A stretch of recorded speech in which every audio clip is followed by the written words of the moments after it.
Joining us now, Congressman, 9th District, Republican, the chairman of Virginia's Straight Talk Express, Morgan Griffith. Congressman, good to have you, man. Good to be with you. How are you today? Well, I'm a little upset because my friend Corey Lewandowski was departed from the Trump campaign, but the movement prevails and people come and go. And Corey will do fine. He's a great guy. He did a fabulous job. Other than that, things are going well. Let's get to your friend over the other side of the aisle there in the upper chamber, Senator Murphy, proposing all these gun laws.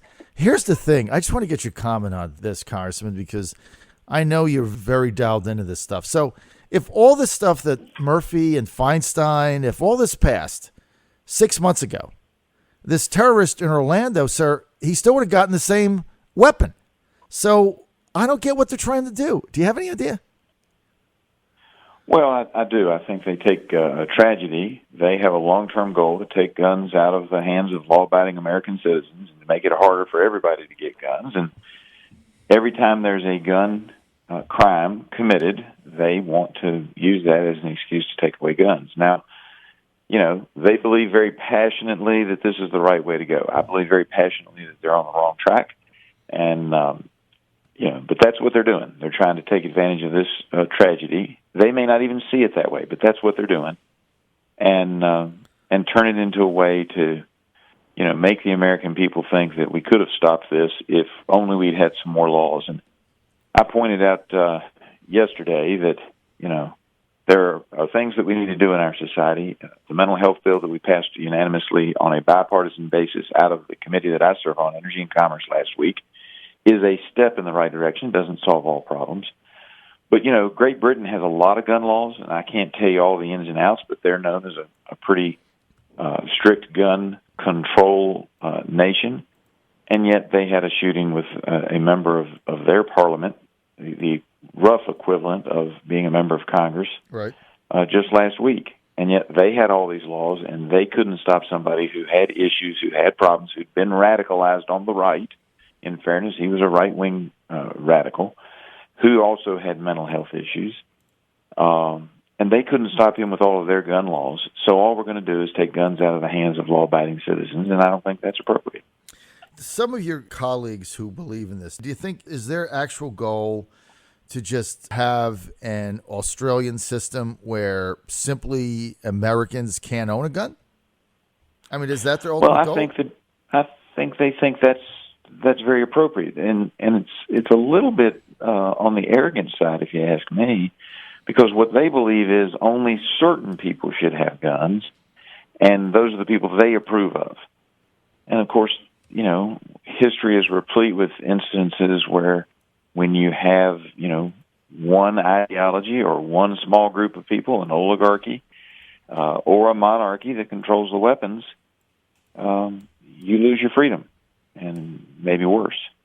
There's a reason that we have the Second Amendment, and I tell folks this all the time.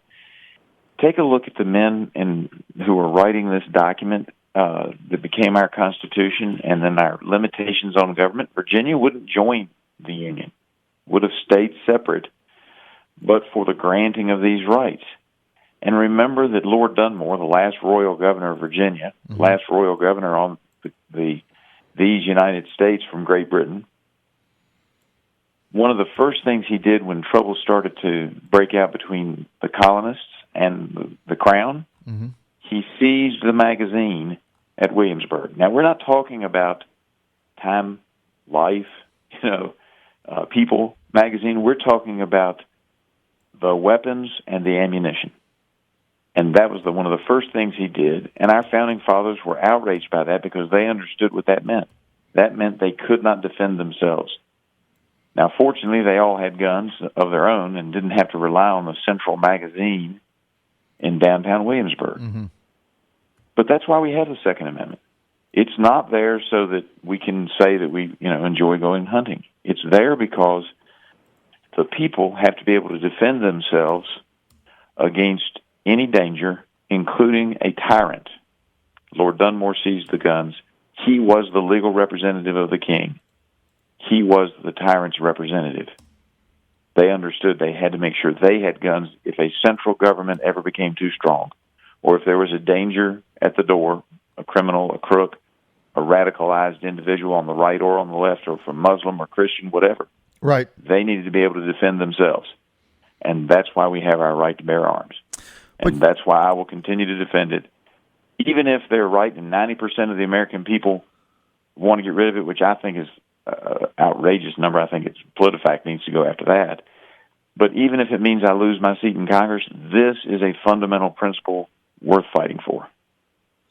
Where do they get these numbers? I mean, if you were to just go outside right now, I'm in Southeast Virginia, you're in Washington, D.C., maybe if you're inside the Beltway, it's different, but certainly if you went outside in Virginia, maybe other than Arlington, and you asked 100 people about the Second Amendment, 90 would say they want the right to bear arms. So how do they get these numbers the other way? I just don't believe it. Well, here's what they do. They get a poll. They put a poll together, and they ask questions like, if you believed it would solve the gun violence problem, such as what happened in Orlando, would you support some reasonable limits or the reasonable limitations on guns? They ask that question, and that's where you get those numbers. Mm-hmm. Back in when I was first running for political office back in 1993, they had such a poll. And my opponent was convinced that he should come out for some limited gun control.